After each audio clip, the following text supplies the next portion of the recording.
Hi everyone, in the front of me I've got HUAWEI Nova Y91 and let me share with you how to change the ringtone on this device. So first of all we have to enter the settings and then let's scroll in order to find sounds and vibration. Now we have to scroll down again to find the ringtone section and let's tap on it.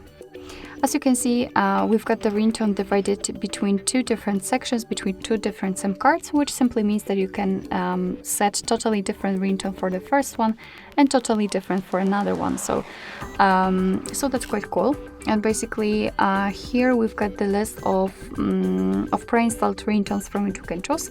At the bottom, we've got the option None, which simply means that your device will not use the ringtone to notify you about the incoming call.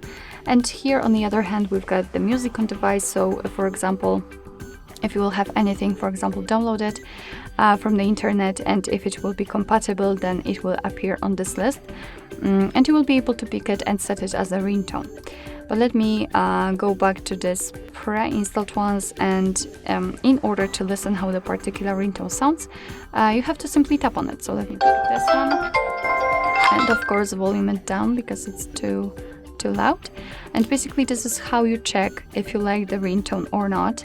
And if you want to set the ringtone, simply tap on it. So let me pick the smile option, make sure that it is marked, and go back. And as you can see, from now on it is notified right here. So from now on your device will use the chosen ringtone to notify you about the incoming call. Alright, so that will be all. Thank you so much for watching. I hope that this video was helpful, and if it was, please hit the subscribe button and leave the thumbs up.